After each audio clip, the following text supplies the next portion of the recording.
novel coronavirus disease spread can be stopped. Always cover mouth with handkerchief or tissue while coughing and sneezing. இந்த மாதிரி எந்த பக்கம் திரும்பினாலும் corona பத்தின பேச்சு தான் இப்போ தமிழ்நாடு ஃபுல்லாக போய்கிட்டு இருக்கு. சொல்ல போனால் இந்தியா ஃபுல்லாக போய்கிட்டு இருக்கு. ஸோ இதை பற்றின நிறைய வதந்திகள் போய்கிட்டு இருக்கு. இதை சாப்பிட்டா கொரோனா வரும், இதை சாப்பிட்டா நம்ம வந்து கொரோனாவால் செத்து போயிடும் அப்படின்ற மாதிரி வதந்திகள் வந்துகிட்டு இருக்கு. எது உண்மை அப்படின்றத இந்த வீடியோவில் தெளிவாக சொல்கிறேன். யாருக்கெல்லாம் இந்த கொரோனா பரவும், எப்படி பரவும், அண்ட் இதோட சிம்டம்ஸ் என்ன, இதுலேருந்து எல்லாத்துலேயுமே நம்ம எப்படி சேஃபாக இருக்கிறது அப்படின்ற எல்லாத்தையுமே இந்த வீடியோவில் நான் தெளிவாக சொல்கிறேன். முடிஞ்ச வர உங்கள் ஃப்ரெண்ட்ஸோட இந்த வீடியோ மறக்காமல் ஷேர் பண்ணுங்க. இது ஒரு பெரிய அவேர்னஸாக இருக்கும். நிறைய பேர் ஃபேக் நியூஸை நம்பி ஐயோ நம்மளுக்கு கொரோனா வந்துருச்சா, ஐயோ நம்ம கொரோனால செத்துருவோமா அப்படின்ற நிறைய விஷயங்களை போட்டு குழப்பிக்கிட்டு இருக்காங்க. இந்த வீடியோ அவங்க எல்லாத்துக்குமே ஒரு தெளிவு தரும். அதுக்காக தான் சொல்றேன்.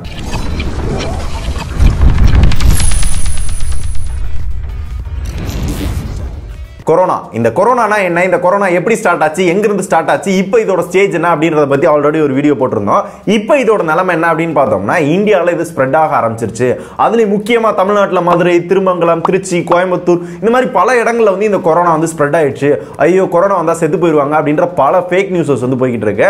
இது எல்லாத்தையுமே தெளிவுபடுத்தணும் அப்படின்றதுக்காக தான் ஒரு சின்ன அவேர்னஸ் வீடியோவா இந்த வீடியோ நான் கிரியேட் பண்றேன். ஃபர்ஸ்ட் இந்த கொரோனா யார் யாருக்கெல்லாம் சீக்கிரமா அஃபெக்ட் ஆகும் அப்படின்றத தெளிவா சொல்லிடுறேன். பெரியவங்க, அதாவது நம்ம வீட்டில் இருக்க தாத்தா பாட்டி, இந்த மாதிரி வயசானவங்க, நம்ம வீட்டில் இருக்க குட்டி குழந்தைகள், இப்பதான் பிறந்திருக்கும் 2 வயசு 3 வயசு அந்த மாதிரி குழந்தைகள், அதுக்கு சுவாச பிரச்சனை இல்ல வேற ஏதாவது நோய் இருக்கு அப்படின்னா அவங்க எல்லாத்தையுமே சீக்கிரமே தாக்குறதுக்கான வாய்ப்புகள் நிறையவே இருக்கு. அதுக்காக நார்மலா இருக்கவங்க எதுவும் ஆகாது அப்படின்லாம் கிடையாது.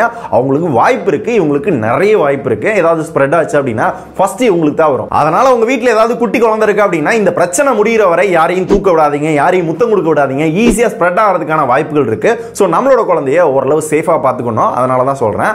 அண்ட் இதோட சிம்டம்ஸ் என்ன அப்படின்னு கேட்டீங்கன்னா, ஃபர்ஸ்ட் எடுத்தோன்னே காய்ச்சல் தான் வரும். ஒரு 3 நாளைக்கு பார்த்தீங்க அப்படின்னா ஹெவியா காய்ச்சல் இருக்கும், ரொம்ப டெம்பரேச்சர் வந்து அதிகமாக இருக்கும். அடுத்து சளி, இருமல். பொதுவாக காய்ச்சல் வந்தாலே சளி இருமலும் சேர்ந்தே வந்துடும். இது மூணுமே இருக்கும். இது ரொம்ப ஹெவியா போய் மூச்சே விட முடியாத அளவுக்கு நம்மளை எடுத்துட்டு போயிடும். இது எல்லாமே தான் கொரோனாவோட சிம்டம்ஸ் அப்படின்றாங்க. இந்த காய்ச்சல், இருமல், சளி இது எல்லாமே பேசிக்கான ஒரு விஷயம் தான், எல்லாருக்குமே இருக்கிறதா. எனக்கு காய்ச்சல் இருக்கு, எனக்கு சளி இருக்கு, இருமல் இருக்கு, அப்ப எனக்கு கொரோனா இருக்கா, நான் செத்து போயிடுவேனா அப்படின்ற பயமே வேணாம். இப்ப தமிழ்நாடு முழுக்க கொரோனாவோட செக் பண்றதுக்கு அந்த சென்டர்ஸ் வந்து ஓபன் பண்ணிட்டாங்க. உங்களுக்கு பக்கத்துல இருக்க ஜிஹெச்க்கு போங்க, உங்களுக்கு கொரோனா இருக்கா இல்லையா அப்படின்றத நீங்க செக் பண்ணிக்கலாம். அதை நினைச்சு நீங்க பயப்பட வேணாம். நிறைய வதந்திகள் போயிட்டு இருக்கு. இப்ப தமிழ்நாட்டை பொறுத்தவரை பாத்தீங்க அப்படின்னா இன்னைக்கு தேதி வரை யாருமே கொரோனாவால அஃபெக்ட் ஆகல அப்படின்றத அபிஷியலா சொல்லியிருக்காங்க. அதனால மேக்ஸிமம் பயப்பட தேவையில்லை. அப்படி ஏதாவது பயம் இருந்துச்சு அப்படின்னா அங்க போய் செக் பண்ணிக்கோங்க. ஆனா பல நியூஸ் சேனல் பாத்தீங்க அப்படின்னா திருச்சியில 2 பேருக்கு வந்து கொரோனா இருக்கு, மதுரையில இருக்கு, திருமங்கலத்துல இருக்கு அப்படின்ற மாதிரி நியூஸ் வந்து போடுறாங்க. இது எல்லாமே பாத்தீங்க அப்படின்னா கொரோனா இருக்கிறதுக்கான வாய்ப்பு இருக்கும் அப்படின்னு செக்கிங் ப்ராசஸ் போறப்பே இருக்கு அப்படின்னு சொல்லி பரப்பி விட்டாங்க. சோ இப்போ வர இன்னைக்கு தேதி வர தமிழ்நாட்டுல கொரோனா கிடையாது அப்படின்றத மைண்ட்ல வச்சுக்கோங்க, பயப்படாதீங்க. இன் கேஸ் ஏதாவது அபிஷியல் நியூஸ் வந்துச்சு அப்படின்னா நம்மளோட ட்விட்டர்ல உடனே அப்டேட் பண்றேன், அங்க போய் ஃபாலோ பண்ணிக்கோங்க. அடுத்து இப்போ நான் பார்க்க போற இந்த விஷயம் தான் இந்த வீடியோ பண்றதுக்கு என்ன தூண்டின ஒரு முக்கியமான காரணம், ஃபேக் நியூஸ்.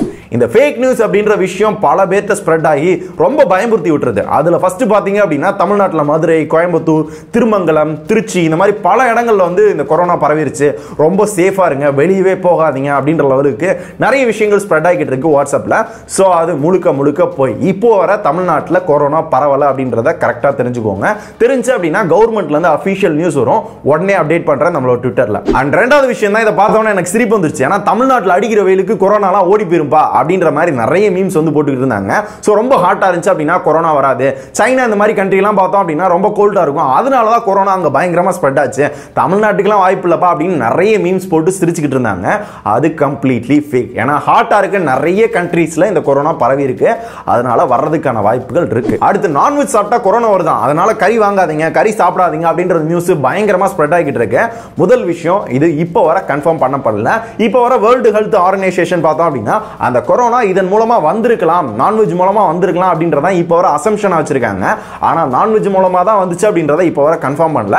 அண்ட் தமிழ்நாட்டிலையும் இந்தியாலையும் பார்த்தோம் அப்படின்னா நான்வெஜ் மூலமா ஸ்ப்ரெட் ஆகுது அப்படின்றத இப்போ வர இந்தியன் கவர்மெண்ட் கன்ஃபார்ம் பண்ணல. அதை யாரும் நம்ப வேணாம். முக்கியமா பாத்தீங்கன்னா கோழியில இருந்தா இந்த கொரோனா வந்து ஸ்ப்ரெட் ஆகுது இந்தியால, அதனால கோழி யாருமே சாப்பிடாதீங்க அப்படின்ற ஒரு விஷயம் தமிழ்நாட்டில் பரவிட்டு இருக்கு. இது எப்படி ஸ்டார்ட் ஆச்சு அப்படின்னா திருமங்கலத்துல ஒரு கோழிக்கல்ல போய் ஏன்னா 1 கிலோ கறி போடுங்க, நாளை பின்ன காசு தரேன் அப்படின்னு கடன் கேட்டுருங்க. கடன் வந்து அவன் தர முடியாது அப்படின்னு சொல்லவும் இந்த கல்ல கறி வாங்காதீங்க கொரோனா பரவுது அப்படின்னு சொல்லி ஸ்ப்ரெட் பண்ணி விட்டான். அவனுக்கு எந்த கடை வந்து கொஞ்சம் பகையா இருக்கோ அந்த கடையை வச்சு எல்லா ஊர்லயும் இதை வந்து ஸ்ப்ரெட் பண்ண ஆரம்பிச்சிட்டாங்க. இப்போ வர அபிஷியலா கோழில இருந்தா இந்த கொரோனா வருது, கோழில வந்து ஸ்ப்ரெட் ஆயிடுச்சு அப்படின்றத இந்தியன் கவர்மெண்ட்டும் சரி எந்த கவர்மெண்ட்டும் இன்னும் அபிஷியலா சொல்ல. அதனால இது ஒரு ஃபேக்கான விஷயம். இந்த பிராய்லர் கோழி அப்படின்றது நம்மளோட உடம்புக்கு கெடுதி தான், அதனால வேணா சாப்பிடாம இருங்க. ஆனா இந்த கொரோனா இருக்கு அப்படின்றது உண்மையான விஷயம் கிடையாது. அதை கரெக்டா வந்து கவனிச்சுக்கோங்க. இன்கேஸ் நான் சாப்பிட்டே ஆகணும் அப்படின்னு நினைக்கிறவங்க எந்த நான்வெஜ்ஜா இருந்தாலும் சரி நல்லா குக் பண்ணி நல்லா பாயில் பண்ணி சாப்பிடுங்க. இந்த ராவா சாப்பிடுறது, ஹாஃப் பாயில், இந்த மாதிரி சில விஷயங்களை தவிர்த்துக்கோங்க. இதன் மூலமா வரதுக்கான வாய்ப்புகள் இருக்குன்னு சொல்லிக்கிட்டு இருக்காங்க. இன்கேஸ் வந்துச்சு அப்படின்னா நம்ம மாட்டிப்போம்ல, ஓரளவு நம்ம சேஃப்டியா இருந்துக்கலாம். ஸோ முடிஞ்ச அளவு நல்லா பாயில் பண்ணி நல்லா வேக வச்சு சாப்பிடுங்க. அதுதான் நம்மளுக்கும் ஓரளவு சேஃப். அண்ட் இதுக்கு அடுத்து வெங்காயம், நல்லெண்ணெய், பூண்டு இதெல்லாம் சாப்பிட்டோம் அப்படின்னா கொரோனா வராது, வந்தாலும் ஓடி போயிரும்பா அப்படின்ற மாதிரி நிறைய சொல்லிக்கிட்டு இருக்காங்க. இப்போ வர வேர்ல்டு ஹெல்த் ஆர்கனைசேஷன் இதுக்குன்னு ஒரு தடுப்பூசியோ மருந்தோ வந்து கண்டுபிடிக்கல. இதை சாப்பிட்டா வந்து குணமாகும் இல்ல வராது அப்படின்றதையும் சொல்லல. ஸோ இது நல்லதுதான், நம்மளோட உடம்புக்கு நல்லது. ஆனால் இதை சாப்பிட்டா வராது அப்படின்றது உண்மையான விஷயம் கிடையாது. இது ஒரு ஃபேக்கான விஷயம் தான். அடுத்தது பார்த்தோம்னா பீர் குடிச்சா அவங்களுக்கு கொரோனா உடனே வந்துடும். ஏன்னா அது வந்து ஒருத்தரோட பிளட் வந்து கலந்துருச்சு. இது ஆல்ரெடி ஒரு கேன்சருக்கு போய்கிட்டு இருந்துச்சு, இப்போ இந்த கொரோனாக்கு வந்திருக்கு. ஸோ பியர் குடிச்சிங்க அப்படின்னா உங்களுக்கு உடனே கொரோனா வந்துடும், பீர் குடிக்கிறத நிப்பாட்டுங்க அப்படின்னு சொல்லிக்கிட்டு இருக்காங்க. இதை நிப்பாட்டுறதுக்காக நிறைய பேர் ஒரு நல்லதுக்கு சொன்னாலும் இது உண்மையான விஷயம் கிடையாது. ஏன்னா இந்த கொரோனா அப்படின்ற நேம் ஒரு பியர் கம்பெனியோட நேம். ஒன்னு அந்த கம்பெனியை கவுத்துறதுக்கு இந்த மாதிரி ஸ்ப்ரெட் பண்ணி விட்டுருக்கலாம், அப்படி இல்லாட்டி பீர் குடிக்கிற எல்லாத்தையுமே கொஞ்சம் ஸ்டாப் பண்ணி வைக்கலாம், சரக்கு அடிக்கிற எல்லாத்தையுமே கொஞ்சம் ஸ்டாப் பண்ணலாம் அப்படின்றதுக்காக ஒரு நல்ல எண்ணத்திலையும் இதை ஸ்ப்ரெட் பண்ணிருக்கலாம். ஆனா உண்மையான விஷயம் இதுல பரவுறது இல்ல. இப்போ வர அபிஷியலா எதுவுமே அதுல வந்து கண்டுபிடிக்கப்படல. அதனால இதுவும் ஒரு ஃபேக்கான விஷயம் தான். அதுக்காக பீர் குடிங்க அப்படின்னு சொல்ல வரல, இதுல இல்ல அப்படின்றத கன்ஃபார்ம் பண்ணிக்கிறேன், அவ்வளவுதான். அண்ட் இந்த கொரோனா வந்துச்சு அப்படின்னா நான் செத்துருவேனாமே ஐயோ அப்படின்ற பயம் நிறைய பேத்துக்கு இருக்கு. ஸோ வந்துச்சு அப்படின்னா உங்களுக்கு காய்ச்சல் இருக்கும், தலைவலி இருக்கும், அது போக வந்து மூச்சு விட முடியாது, இந்த மாதிரி சில விஷயங்கள் தான் இருக்கும். இப்போ வர உலகத்துல 100% கொரோனா இருக்கு அப்படின்னா அதுல 2% பேர் தான் வந்து செத்துருக்காங்களா. அது எண்ணிக்கை பார்த்தோம் அப்படின்னா ரொம்ப அதிகம் தான். ஆனா பர்சன்டேஜா பார்த்தோம் அப்படின்னா 2% பேர் தான் இறந்திருக்காங்க. மிச்சம் எல்லாருமே பாத்தீங்க அப்படின்னா கியூர் ஆயிருக்காங்க, இல்ல இப்போ வர ட்ரீட்மெண்ட் எடுத்துக்கிட்டு இருக்காங்க. அவங்களுக்கு இப்போ வர வேற பெருசா எதுவும் ஆகல. அதனால மேக்ஸிமம் பயப்படாதீங்க, இறந்தெல்லாம் போக மாட்டோம். ரொம்ப வயசானவங்க, ரொம்ப சின்ன குழந்தைங்க, இவங்களுக்கு ஏதாவது நோய் இருக்கு அப்படின்னா அவங்களுக்கு தான் அதிக பாதிப்பு இருக்கிறதுக்கான வாய்ப்பு இருக்கு. இப்போ வர இந்தியாவில் அந்த அளவுக்கு பெருசா பயம் கிடையாது. அதனால அதை நினைச்சு மேக்ஸிமம் பயப்படாதீங்க. இன்கேஸ் உங்களுக்கு இருக்கு அப்படின்னு நீங்க நினைச்சீங்க அப்படின்னா பக்கத்தில் இருக்க ஜிஹெச்ல போய் செக் பண்ணுங்க.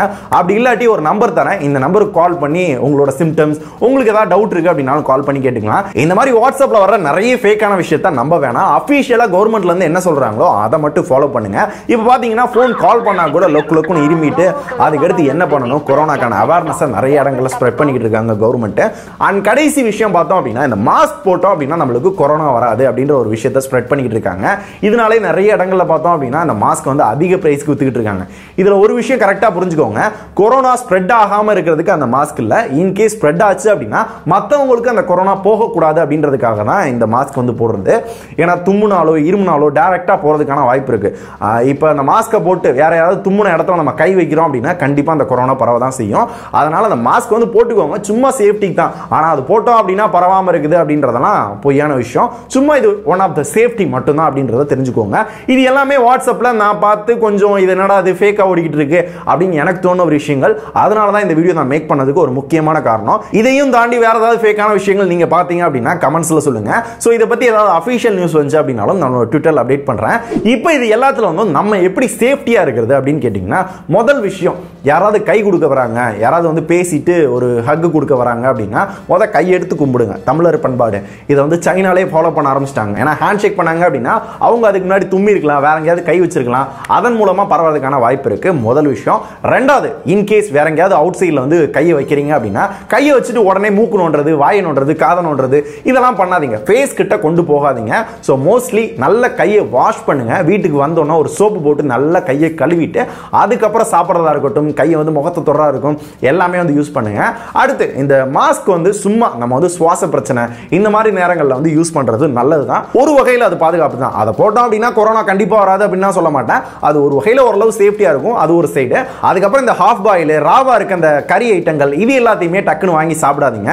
நல்லா பாயில் பண்ணி நல்லா வேக வச்சு சாப்பிடுங்க. அதுல வந்து பரவறதுக்கான வாய்ப்பு இருக்கு நிறைய சொல்றாங்க. நம்மளால முடிஞ்ச வரை சேஃப்டியா இருந்துக்கிறோம். அண்ட் தும்மல் இருமல் ஏதாவது வருது அப்படின்னா கையை வச்சு தும்மாம ஏதாவது துணியை வச்சு தும்முங்க. அப்படி இல்லாட்டி மாஸ்க் போட்டுக்கிட்டீங்க அப்படின்னாலும் ஓரளவு சேஃப்டியா இருக்கும். ஏன்னா கையை வச்சு தும்முறீங்க அப்படின்னா டக்குன்னு வேற ஏதாவது இடத்துல அந்த கையை வைப்பீங்க. அதன் மூலமா அந்த வைரஸ் ஸ்ப்ரெட் ஆக வாய்ப்பு இருக்கு, இல்ல வேற ஏதாவது கிரியேட் ஆகும் வாய்ப்பு இருக்கு. அதனால அதை ஃபாலோ பண்ணிக்கோங்க. எதுவும் வழி இல்லை அப்படின்னா மட்டும் கையை ஒரு தடவை போய் வாஷ் பண்ணிட்டு வந்துருங்க. அண்ட் கடைசியா பார்த்தோம் அப்படின்னா அதிகமா கூட்டம் இருக்க இடங்கள்ல நீங்க போய் மாட்டிக்கிறாதீங்க. சோ அதிகமா கூட்டம் இருக்க இடங்கள்ல ஈஸியா ஸ்ப்ரெட் ஆகிறதுக்கான வாய்ப்பு இருக்கு. அதனால கொஞ்ச நாள் இந்த பிரச்சனை முடிகிற வரை அந்த கூட்டமா இருக்கிற இடங்களை போறதுக்கு தவிர்த்துக்கோங்க. அங்க போனீங்க அப்படின்னா ஈஸியா ஸ்ப்ரெட் ஆகிறதுக்கான வாய்ப்பு இருக்கு. இது எல்லாமே தான் இப்போதைக்கு சேஃப்டி அப்படின்னு சொல்லியிருக்காங்க. சோ இது போக வேற ஏதாவது இருந்துச்சு அப்படின்னா நீங்க கமெண்ட்ஸ்ல சொல்லுங்க. அந்த கமெண்ட் வந்து யூஸ்ஃபுல்லா இருந்துச்சு அப்படின்னா நம்மளோட வியூஸ்க்காக அந்த கமெண்ட்டை பின் பண்ணி வைக்கிறேன். சோ இது எல்லாமே தான் இந்த கொரோனா வர்றதுக்கான வாய்ப்புகள் என்னென்ன, ஃபேக் நியூஸஸ் என்ன, இதுல இருந்து நம்ம எப்படி சேஃப்டியா இருக்குது அப்படின்ற எல்லாம் பார்த்தோம். இது போக உங்களுக்கு ஏதாவது டவுட் இருக்கு, ஃபேக் நியூஸஸ் எல்லாமே உண்மையா அப்படின்றத தெரிஞ்சுக்கணும், இல்ல நம்மளுக்கு வந்து கொரோனா இருக்கா இல்லையா அப்படின்றத தெரிஞ்சுக்கணும் அப்படின்னா ஒன்னு டைரக்டா வந்து அந்த கொரோனா சென்டர் வந்து கவர்மெண்ட் ஹாஸ்பிட்டல் போங்க. அப்படி இல்லாட்டி ஒரு நம்பர் வந்து டோல் ஃப்ரீ கொடுத்துருக்காங்க. அந்த நம்பருக்கு கால் பண்ணியும் சில டீடைல்ஸ் வந்து நீங்க கேட்டுக்கிற முடியும். இந்த நியூஸஸ் எல்லாமே உண்மையா, உண்மையிலே இப்படிலாம் இருக்கா அப்படின்றதையும் நீங்க அஃபிஷியலா கன்ஃபார்ம் பண்ணிக்கலாம். அந்த நம்பர் வந்து இங்கேயும் கொடுத்துருக்கேன், டிஸ்கிரிப்ஷன்லையும் கொடுத்துருக்கேன். பயப்படாதீங்க இதை நினைச்சு. ஸோ இதை பத்தி ஓரளவு ஃபுல்லா ஐடியா வந்திருக்கும். நல்லா சாப்பிட்டு உடம்ப பார்த்துக்கோங்க, ஹெல்தியா இருங்க. அடுத்து இதே மாதிரி ஒரு சூப்பரான வீடியோல பார்க்கலாம். முடிஞ்ச அளவு இந்த வீடியோ ஷேர் பண்ணுங்க, ஒரு பெரிய அவேர்னஸா இருக்கும். நிறைய பேருக்கு என்ன உண்மை அப்படின்றதும் தெரிய வரும். அதுக்காக தான் சொல்றேன். இதே மாதிரி ஒரு சூப்பரான இன்ஃபர்மேஷனோட அடுத்த வீடியோல பார்க்கலாம். நன்றி.